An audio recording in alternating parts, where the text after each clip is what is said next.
दर्शकों, topic today के आज के एपिसोड में आप सभी का स्वागत है। कोरोना के साथ जंग जारी है। कोरोना अब हमारी बारी है। जी हाँ, जैसा कि आप जानते हैं, पिछले कई दिनों से एक सीरीज़ हम चला रहे हैं कोविड को लेकर, और ख़ासकर जो हमारे फ्रंट लाइन हीरोज़ हैं उनके साथ हम बात करते हैं। जाहिर सी बात है, जहाँ पूरा देश नमन करता है हमारे इन फ्रंट लाइन हीरोज़ को, हमारा भी दायित्व बनता है कि हम इन लोगों के साथ बात कर कर ये जानें कि आखिर मुश्किल की इस घड़ी में किस तरह से इन्होंने लोगों का ख्याल रखा। आज हमारी मेहमान हैं जम्मू शहर की DM, deputy commissioner Sushma Chauhan ji. आपका हमारे प्रोग्राम में स्वागत है। नमस्कार, थैंक यू मैम, कोविड के ऊपर हम प्रोग्राम्स कर रहे हैं और पिछले लगभग 15 दिन से लगभग सभी के साथ बात हुई, लेकिन असल अगर हमें जम्मू की बात करनी है तो जाहिर सी बात है, you are the right person.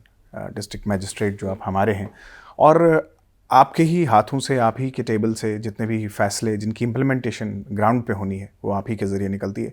सबसे पहले मैं कल के आपके बड़े फैसले की तरफ जाना चाहूँगा, जो कि गवर्नमेंट ऑफ यूटी का फैसला है, लेकिन जाहिर सी बात है इम्प्लीमेंटेशन फिर आपकी तरफ से होगी। और लोग भी कहीं ना कहीं ये सोच रहे हैं कि आखिर ये रेड जोन वाला फैसला फिर क्यों आया। तो आपसे जानना चाहूँगा, जम्मू रेड जोन फिर से क्यों? फ़हीम साहब, देखिए, ये जो कैटेगराइजेशन ऑफ डिस्ट्रिक्ट्स होता है on the basis of colour, चाहे वो रेड हो या ऑरेंज हो या फिर ग्रीन हो, ये सभी चीज़ें बहुत डायनामिक होती हैं। और ये जो गवर्नमेंट ऑफ इंडिया है उसकी तरफ से एक इंडिकेटिव लिस्ट जारी होती है, और उसके बाद स्टेट या यूटी गवर्नमेंट के पास ये फ्रीडम होती है कि वो उस कलर को, उसमें कोई तब्दीली लाना चाहते हैं क्या, keeping in view the dynamics of that particular state और यूटी। डेफिनेटली उसमें कोई डाइल्यूशन नहीं हो सकता। मतलब कि अगर किसी डिस्ट्रिक्ट को या किसी स्टेट को रेड डिक्लेयर किया गया है तो उसको स्टेट लेवल पे ग्रीन नहीं किया जा सकता, लेकिन अगर ग्रीन है या ऑरेंज है तो वहाँ की सिचुएशन को देखते हुए उसको रेड किया जा सकता है। So same thing has happened with our district also. सिर्फ जम्मू डिस्ट्रिक्ट ही नहीं, सांबा और कठुआ को भी रेड जोन में इंक्लूड किया गया है।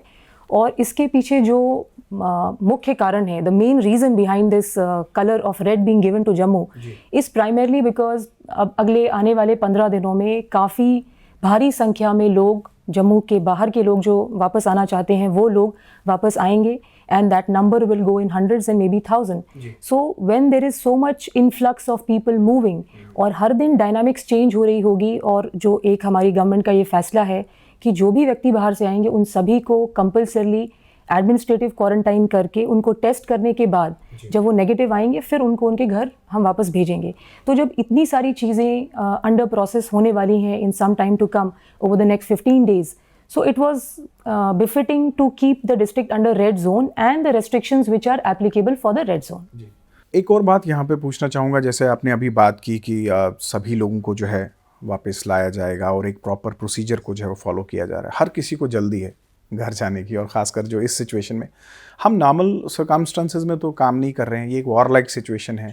और जाहिर सी बात है, आपके लिए भी एक नया तजुर्बा है, बल्कि हर किसी के लिए जो भी इस सिचुएशन में काम करता है, आपको भी बड़ा कुछ सीखने को मिला होगा।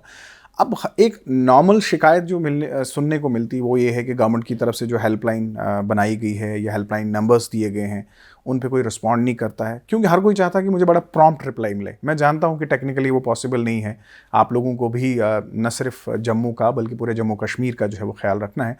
तो ये हेल्पलाइन कैसे काम करती है, लोगों को आप क्या कहना चाहेंगे कि आप किस तरह से उनको रिस्पॉन्ड करेंगे? देखिए, इसमें दो चीज़ें हैं। पहले तो there is a helpline if we talk only about passes, because main जो इशू है वो पासेस को लेकर ही है कहीं ना कहीं। पहले हम उस पार्ट पे आते हैं। So there are two types of passes. One is for movement within the district, that is called intra district movement.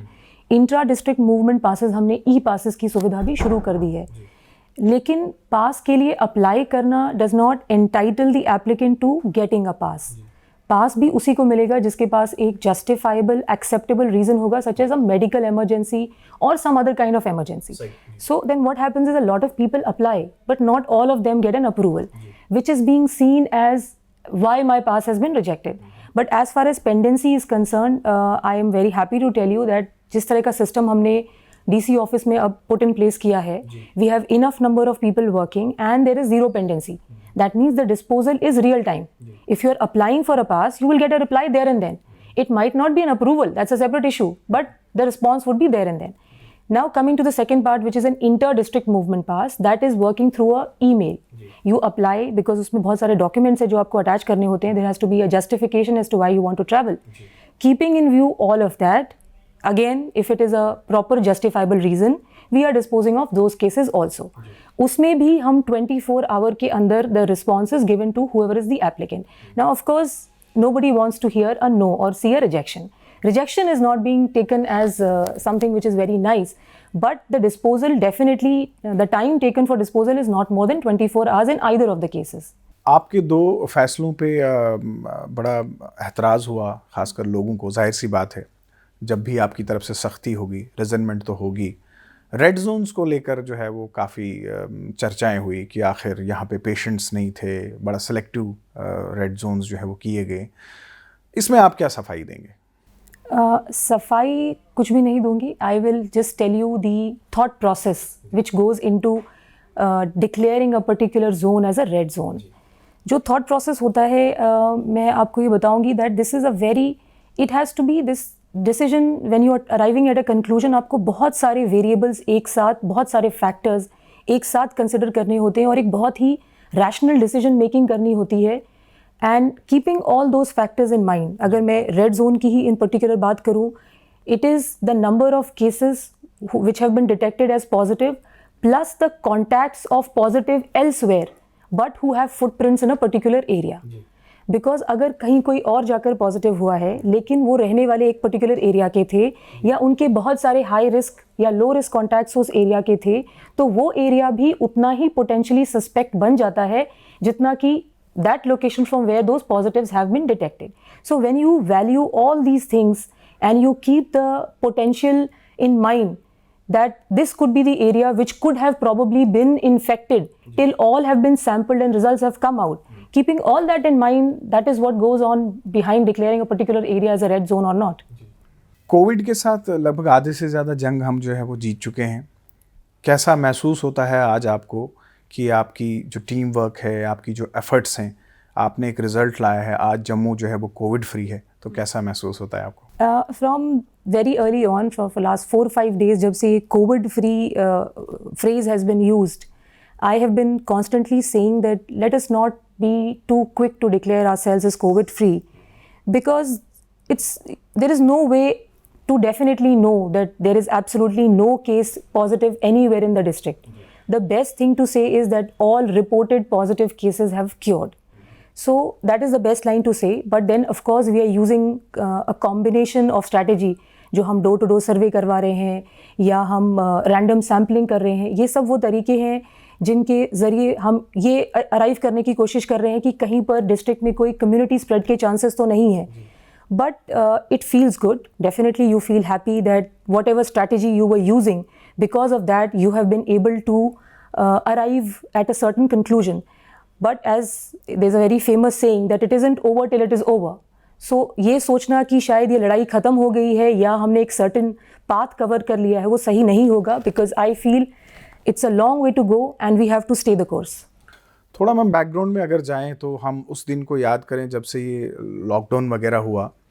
तो मैं जिस भी ऑफिसर या ब्यूरोक्रेट के साथ बात करता हूं तो कहीं ना कहीं ऐसा था कि हर कोई तैयार नहीं था इस चीज़ के लिए. एक एसओपी बनती है, गाइडलाइंस जो हैं वो दिल्ली से आती हैं और आपको भी कहा जाता है कि ये सब चीज़ें करनी है. तो किस तरह से आपने जो है कॉम्बिनेशन बनाया जिसमें सबसे पहले सबसे इम्पॉर्टेंट था लॉकडाउन को जो है वो लागू करना. तो थोड़ा सा बैकग्राउंड में जानना चाहूँगा, आपकी टीम, आप किस तरह से ये सब चीज़ें हुई? It was almost 2 months back. मुझे लगता है 4 मार्च के आसपास ही पहला पॉजिटिव केस, पूरी यूटी का जो पहला पॉजिटिव केस डिटेक्ट हुआ था वो डिस्ट्रिक्ट से ही हुआ था. और उस टाइम पे the first challenge for the district was, because जो डिस्ट्रिक्ट होता है वो एक नर्व सेंटर है. You have to decide for a lot of other departments also in the district as to what would be the next course of action. So you also have to act as a think tank, decide for other departments, and also at the same time take the next probable step. So at that time, keeping all those things in mind, of course, for us the challenge was to rope everybody in, revenue department, health department, JMC, police, chart out the next course of action for all of us, and that's exactly what we did. And starting from certain restrictive measures which we took at that point in time, then we went on to contact tracing, quarantining, और जैसे जैसे समय निकलता गया, जो जो situation और dynamics हमारे सामने आई, उसी में आगे बढ़ते हुए हमने every day was a different kind of a challenge. But then when I look back, it's been 2 months and I feel a combination of all those strategies that we put in place has probably yielded good results so far. ऐसे में ma'am खासकर हम जम्मू शहर की बात करना चाहेंगे, क्योंकि जम्मू जो डिस्ट्रिक्ट है हमारा, हर किसी की आंखें निगाहें जो हैं वो इसी तरफ लगी रहती हैं। आपका हर एक कदम जो है वो बहुत ही ज़रूरी था। ऐसे में आपको जो सपोर्ट बाकी डिपार्टमेंट से मिला, जैसे मैं जेएमसी की बात करूं, जम्मू कश्मीर पुलिस की बात करूं, रेवेन्यू डिपार्टमेंट की बात करूं, हेल्थ डिपार्टमेंट की बात करूं, तो कितना अच्छा सपोर्ट आपको मिला और किस तरह से आपने चैनलाइज किया इन सभी डिपार्टमेंट्स को? बहुत ही अच्छा सपोर्ट मिला, because if you call it a war, which we have been calling COVID is a war, and any kind of battle is one when all the arms are functioning as a unit. So सभी departments ने बहुत ही बढ़िया role play किया. चाहे अगर हम police की बात करें, मैजिस्ट्रेट्स की बात करें, तो जो भी ऑर्डर्स यहाँ से बने, उनकी इम्प्लीमेंटेशन फील्ड पे, ये पूरी इसी चीज़ पर निर्भर करती थी कि किस तरह से इसको ग्राउंड में जब इम्प्लीमेंट करने की बारी आएगी तो कितनी इफेक्टिवली इसको इम्प्लीमेंट किया जाए, and how do you strike a balance between allowing the right people to move and it at the same time stopping the people who are moving around frivolously. तो अगर वहाँ पे देखें तो बहुत ही बढ़िया इम्प्लीमेंटेशन हुआ. फिर अगर हम जेएमसी की बात करें तो जो उस वक्त सैनिटाइजेशन का चैलेंज एकदम एक नया चैलेंज बन के सामने आया कि किन किन दफ्तरों को, ऑफिसेस को, पब्लिक प्लेसेस को कॉन्स्टेंटली कंटिन्यूसली सैनिटाइज करना है और क्या टीम की डिप्लॉयमेंट रहेगी. एक बहुत ही बढ़िया तरीके से वहाँ पर भी वो सारा काम हुआ. फिर हेल्थ डिपार्टमेंट की अगर मैं बात करूँ तो all the hospitals, the Covid care centres, उनको किस तरह से तैयार किया जाए इस नए चैलेंज के लिए, all that was also very new, but all that shaped up very well and it has brought us to where we are today. Ma'am, containment वाला जो फेज़ था उसमें हम जो है वो निकल चुके हैं. अब जाहिर सी बात है, ज़िंदगी को वापस हमने मामूल पे लाना है. एक जंग तो हम जीत चुके हैं, अब अगली जो बड़ी जंग है वो है कि हम वापस कैसे लौटें. सिस्टम को बंद करना बहुत आसान है. आपको एक हिदायत आती है, आप अपने टेबल से एक ऑर्डर को निकालते हैं और उसकी इम्प्लीमेंटेशन होनी जो है वो हो जाती है. अब जाहिर सी बात है, हर कोई इंतज़ार कर रहा है कि अब खुलेगा कैसे. तो कितना बड़ा चैलेंज है ये खोलना, और इसमें लोगों की तरफ से आपको क्या ताउन चाहिए? ऑफ कोर्स लॉकडाउन का रिवर्सल जब कभी होगा, first the decision would be taken at the centre level, and then जो भी ब्रॉड फ्रेमवर्क वहाँ से लेड आउट होंगे उसके बेसिस पे then further the decision would be taken at the district level. But ये जो प्रोसीजर है ये ऑलमोस्ट उसी ऑर्डर का रिवर्सल होगा जिस ऑर्डर में हमने रेस्ट्रिक्शंस लगाने शुरू किए थे. मतलब वो रेस्ट्रिक्शंस जो सबसे पहले लगी थी वो सबसे बाद में जाएंगी, उसी ऑर्डर में वो विड्रॉ होंगी. Schools, colleges, restaurants, malls, hotels, ये सब आखिरी फेज़ में ये विड्रॉ होंगे, बिकॉज ये वो लोकेशंस हैं जहाँ पर a lot of influx of people takes place. But of course the cooperation of people is very important and that is what we have got in a huge way up till now. और आगे आने वाले समय में भी जिस तरह से अभी उन्होंने एक बहुत ही मेच्योर पेशेंस डिस्प्ले किया है and has contributed in understanding the order and also implementing it in letter and spirit. In the same way, whatever number of days we have ahead of the lockdown, the same thing is expected from them. और जैसे जैसे चीज़ें restrictions हटती जाएंगी, जो हम देख रहे हैं तकरीबन हर हफ्ते या जो अगला लॉकडाउन का फेज़ आता है उसमें कुछ ना कुछ नई रेस्ट्रिक्शंस है जो विड्रॉ होती हैं और कुछ इकोनॉमिक एक्टिविटीज़ खुल रही हैं. तो इसी तरह से प्लान्ड मैनर में ही अगले आने वाले समय में हम देखेंगे कि ये लॉकडाउन भी विड्रॉ होगा. इकोनॉमिक एक्टिविटीज़ की आपने बात की. लॉकडाउन 3.0 से एक पहले जो ऑर्डर आता है उसमें कहीं ना कहीं सैलून्स वगैरह जो है उनको खोलने का परमिशन दिया गया था. अचानक एक क्योस सा बन गया था शहर में जिसमें हमने भी आपको जहमत दी थी. हम भी ये जानना चाहते थे कि इसमें क्लैरिटी क्या है ऑर्डर में. तो वो उसमें थोड़ा सा बताएंगे कि वो किस किस्म, क्योंकि अभी भी लोगों में वो कन्फ्यूजन है, वो क्योस है कि वो ऑर्डर आया था, हम खोलें नहीं खोलें, और किस किस्म के बिजनेस एस्टेब्लिशमेंट्स को जो है वो अभी परमिट किया जा सकता है. देखिए, जो सैलून्स, पार्लर्स, रेस्टोरेंट्स हैं, ये तो कहीं पर भी नहीं खुलेंगे irrespective of which zone you fall under. अब अगर मैं स्पेसिफिकली अपने डिस्ट्रिक्ट की बात करूं which is in the red zone, तो रेड जोन की रेस्ट्रिक्शंस मोर और लेस वही हैं जो जैसे पहले चल रही थी कि अर्बन लिमिट्स में अगर स्टैंड अलोन शॉप है, रेजिडेंशियल एरिया में है, तो वो दुकान खुल सकती है. वही दुकान अगर मार्केट एरिया में है तो वो नहीं खुल सकती. कुछ एडिशन जो हमने पिछले हफ्ते किया है उसमें बुक्स और स्टेशनरी शॉप्स आ गई हैं, बेकरी की दुकानें खुल सकती हैं, और ड्राई फ्रूट्स की होम डिलीवरी हो सकती है.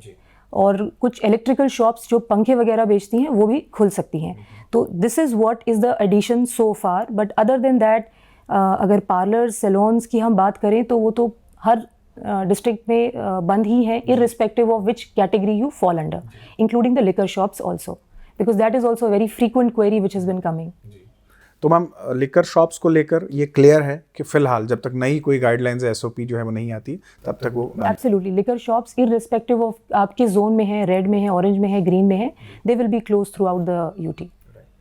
उसके अलावा मैम राशन डिस्ट्रीब्यूशन का एक बहुत बड़ा हमने देखा कि अभियान चलाया गया जिसमें गवर्नमेंट की तरफ से बड़ी कोशिश की गई कि जहाँ पे भी लोग जो पीड़ित हैं, जो नीडी हैं, उन तक जो है वो राशन पहुंचाया जाए. एक सेंट्रलाइज सिस्टम किया गया जिसमें आपका भी बहुत बड़ा रोल रहा. ये कितनी बड़ी रिस्पॉन्सिबिलिटी थी राशन डिस्ट्रीब्यूशन की?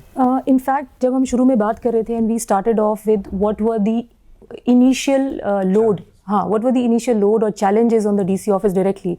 तो उस वक्त पासेस को ऑफ कोर्स लेकर के तो जो कॉल्स आती थी, डिस्ट्रेस कॉल्स और अदर कॉल्स, वो तो थी ही, because obviously we can understand suddenly people जो कहीं घर से बाहर हैं वो घर आना चाह रहे हैं, तो ऐसी स्थिति में उनको वहीं रोकना, उनको काउंसिल करना, वो बहुत बड़ा चैलेंज था. बिसाइड्स दैट जो एक equally big challenge which we faced in the initial days was of course distribution of ration, because ये कॉल्स उन लोगों की थी जो नॉन राशन कार्ड होल्डर्स हैं. राशन कार्ड होल्डर्स को तो राशन देने के लिए अलग जो FCSCA का डिपार्टमेंट है वो काम कर ही रहा होता है, पर ये उन लोगों की कॉल्स थी जो स्ट्रैंडेड थे, या तो वो स्टूडेंट्स, बिकॉज स्टूडेंट के पास भी एक समय के बाद पैसे खत्म हो जाएंगे तो they will also want dry ration, या वो लोग डेली वेजर्स जिनके पास अब काम नहीं है and they are also in need of ration, या जो स्ट्रैंडेड लेबरर्स या माइग्रेंट वर्कर्स हैं. ये जो कैटेगरी ऑफ लोग हैं, इनकी number of calls which we receive, even now we receive, but initially it was a huge number.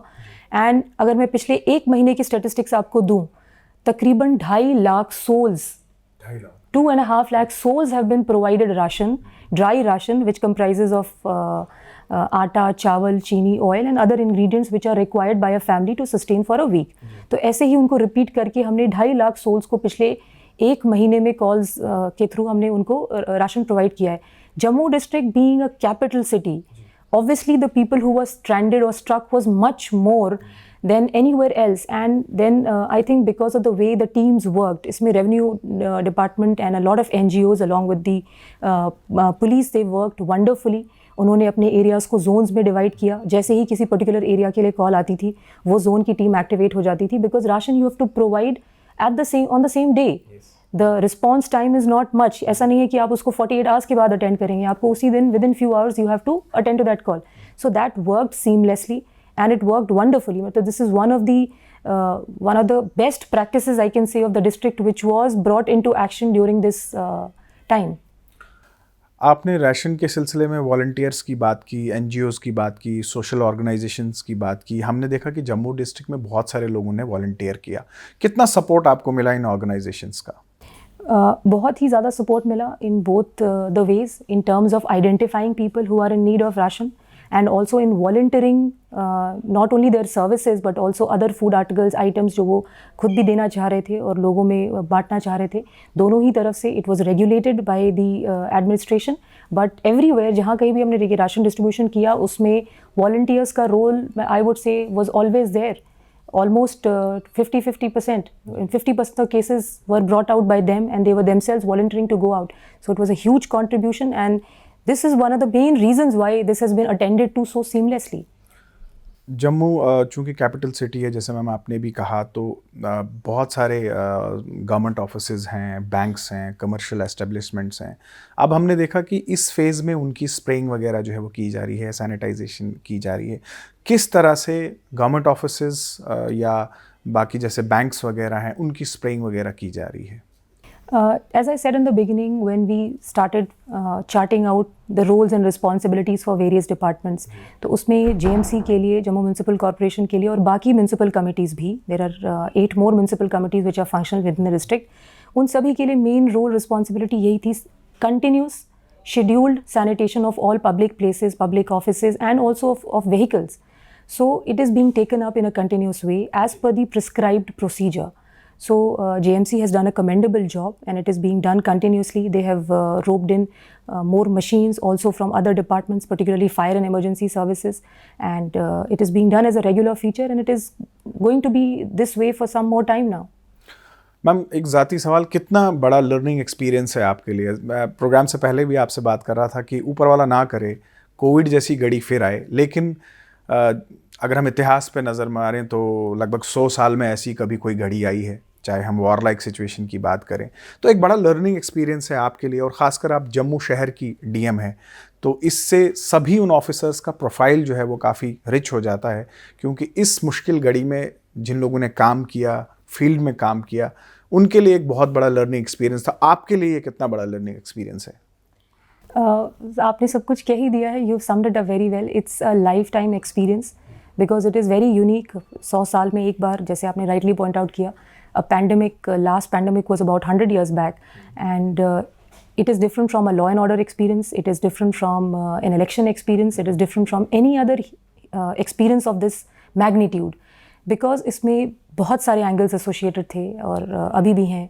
there are distress calls, you have to psychologically counsel them, you have to attend to some of the issues, you have to work from morning till evening, you have to work 24/7, एक alternate mechanism रखनी है which has to be in place to answer people at all times, and then the biggest challenge is the unpredictability in any scenario when you do not know कि ये exactly क्या है and how it could spread. Of course we know, and then there are advisories कि आप हाथ धोते रहें, mask पहनें और सैनिटाइज करें, but what I'm trying to say is that since it's so contagious, the way it spreads and the fact that you cannot really pinpoint and say forever, जैसे हमने शुरू में कहा कि मैं कह नहीं सकती कि कोविड फ्री है कि नहीं, तो जो एक अनप्रडिक्टेबिलिटी इसके साथ एसोसिएटेड है, और जो ड्यूरेशन अब तकरीबन 2 महीने होने वाले हैं और हमें फिर भी वही मोमेंटम मेंटेन करना है।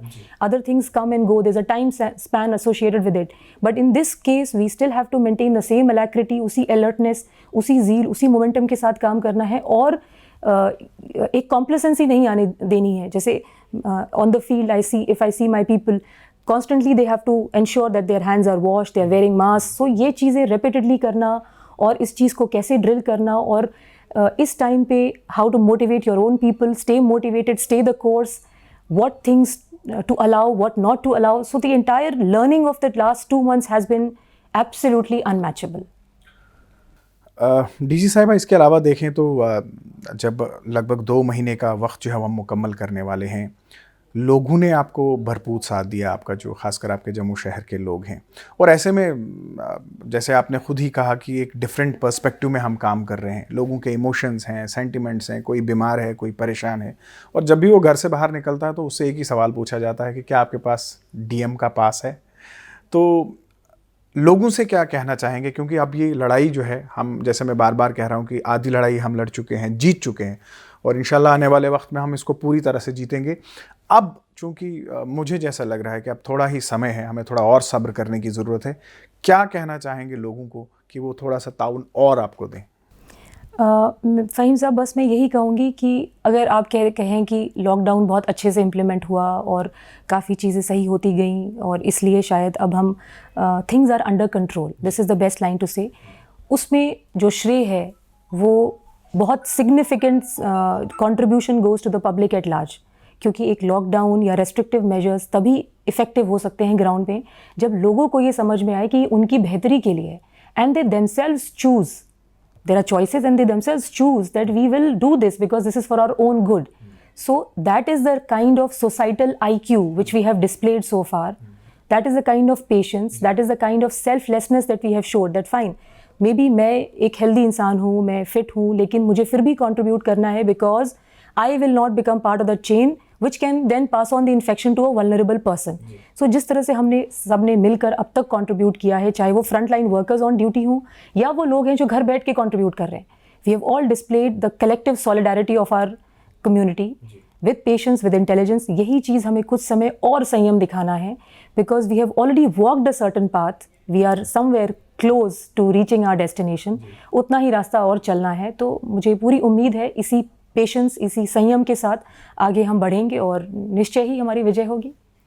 डीसी साहिबा, हम भी यही दुआ करते हैं कि कोविड की इस लड़ाई में हम आपके साथ हैं, लोग आपके साथ हैं, और उम्मीद करते हैं कि जल्द ही हम कोविड को जो है वो हराएंगे, भगाएंगे। आपने अपना कीमती वक्त निकाला, हमारे प्रोग्राम में हिस्सा लिया, आपका बहुत बहुत शुक्रिया। Thank you.